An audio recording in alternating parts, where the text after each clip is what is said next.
अब freedom writer Prince Sinha आपके साथ साझा करेंगे मन की बात।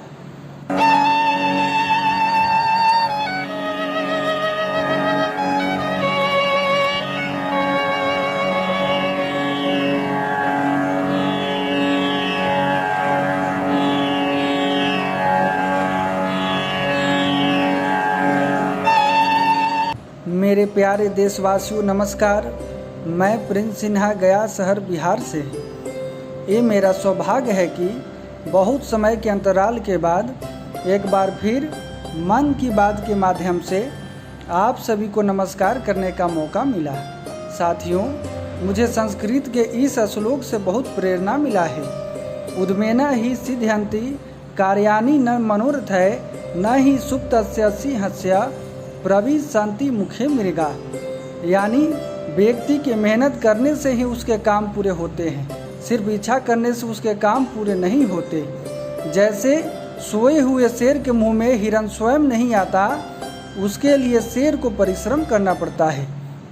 साथियों, आमतौर पर मन की बात में कई विषयों को लेकर आता हूँ, लेकिन आज देश के लोगों के मन में सिर्फ एक ही बात है। कोरोना वैश्विक महामारी से आया हुआ ये भयंकर संकट है। ऐसे में मैं और कुछ बातें करूं उचित नहीं होगा। साथियों, हमारा भारत सदियों से सबका भला चाहता है। कोरोना संकट के बीच मलेरिया की बीमारी की दवाई हाइड्रोक्सीक्लोरोक्विन कोरोना के मरीजों पर सकारात्मक असर दिखा रहा है। इसके मद्देनज़र रखते हुए पूरे विश्व में कोरोना महामारी से जूझ रहे देशों में इसकी मांग बढ़ गई है। साथियों, दुनिया भर में सबसे अधिक हाइड्रोक्सीक्लोरोक्विन का उत्पादन भारत में होता है। आज भारत ने कोरोना महासंकट से जूझ रहे 15 से अधिक देशों को हाइड्रोक्सीक्लोरोक्विन की मदद भेज चुका है। आज पूरी दुनिया देख रही है कि भारत ने कैसे इस मुश्किल घड़ी में वसुधैव कुटुंबकम यानी विश्व एक परिवार वाली सोच दिखाकर अपना विश्व गुरु वाला चरित्र साबित किया है। साथियों, हम सभी जानते हैं कि देश में लॉकडाउन 3 मई तक लागू रहेगा और हमें संयम एवं धैर्य के साथ घर में ही रहना है। कोरोना वायरस का अभी तक कोई पक्का इलाज नहीं है, इसलिए इससे बचने का एक ही तरीका है, वो है लॉकडाउन और सोशल डिस्टेंसिंग।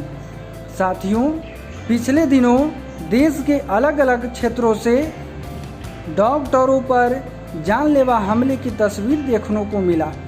यह देखकर मेरे मन को अत्यधिक पीड़ा हुआ। हमारे देश में डॉक्टरों को भगवान माना जाता है, उन्हें डॉक्टर साहब कहकर बुलाया जाता है, उनकी इज्जत की जाती है और ऐसे समय में तो और भी उनका सम्मान होना चाहिए, क्योंकि ये डॉक्टर अपना सब कुछ छोड़कर हमारे देश के लोगों की जान बचाने में लगे हैं। साथियों, स्वास्थ्य विभाग की टीम घर घर जाकर लोगों की जांच कर रहा है। देश भर में स्वास्थ्य विभाग अपना पूरी ताकत लगा रहा है ताकि एक एक संक्रमित, एक एक संदिग्ध की पहचान करके उन्हें समाज से अलग किया जाए, जिससे दूसरों पर संक्रमण का कोई खतरा न रह जाए। इसलिए कोरोना योद्धाओं का हम सम्मान करें। मेरे प्यारे देशवासियों, आपसे मेरा अपील है कि अगर आपने अभी तक आरोग्य सेतु ऐप को डाउनलोड नहीं किया है तो इस ऐप को अपने मोबाइल में डाउनलोड करें, क्योंकि ये आपको कोरोना वायरस से बचने में मदद करेगा। अगर आपके आसपास भी कोई व्यक्ति है जो कोरोना वायरस से संक्रमित है या हो सकता है तो ये आपको सतर्क करेगा। मेरे प्यारे देशवासियों, हम अपने परंपराओं को अपनाकर कोरोना को हरा सकते हैं। पहला तरीका है हाथ मिलाने के बजाय सबको हाथ जोड़कर नमस्कार करें।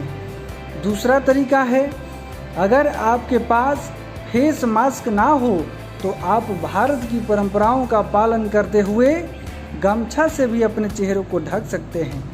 मेरे प्यारे साथियों, आप हमेशा आवश्यक घर से बाहर निकलें तब अपने चेहरों को ढक कर रखें।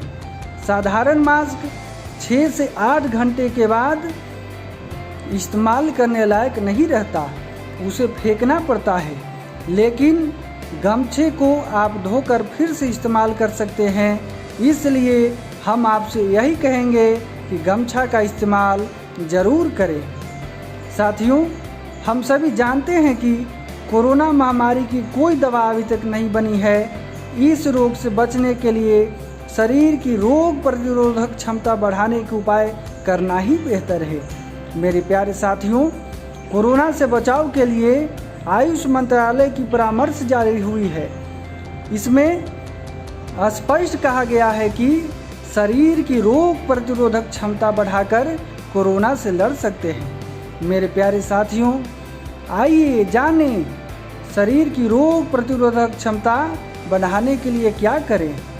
पहला, गर्म दूध में आधी चम्मच हल्दी पाउडर मिलाकर पिएं। दूसरा, पूरे दिन केवल गर्म पानी पिएं। तीसरा, प्रतिदिन कम से कम 30 मिनट योगासन, प्राणायाम एवं ध्यान करें।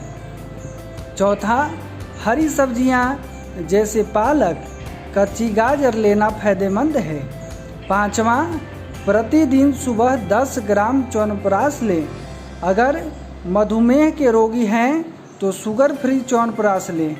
साथियों, आप सभी से मेरा विनम्र निवेदन है कि घर में रहें, सुरक्षित रहें, भीड़ भाड़ में जाने से बचें। इसी में हमारा और हमारे समाज का भला है। हमें इस संकट की घड़ी में घर में रहकर देशभक्ति दिखाना है और कोरोना वायरस को हराना है। मेरे प्यारे साथियों, लॉकडाउन होने के कारण दिहाड़ी मजदूरों के लिए संकट की घड़ी है। स्वामी विवेकानंद ने गरीब व निःशक्त जनों की सेवा को ईश्वर की सेवा व धार्मिक पुण्य कार्य के समान माना है। कृपया गरीब भूखे पेट नहीं सोएं, आप इस पर ध्यान दें। गरीब लोगों को भूखे पेट नहीं सोने दें। आप अपनी क्षमता अनुसार गरीबों, असहायों की मदद करें और इस संकट की घड़ी में गरीबों का मदद करना हम सभी का कर्तव्य बनता है। मेरे प्यारे साथियों, मेरे युवा साथियों, आप सभी से निवेदन है कि इस लॉकडाउन के समय को अपनी पढ़ाई पर ध्यान देकर बिताएं, तभी समय का सही सदुपयोग कर पाएंगे। बहुत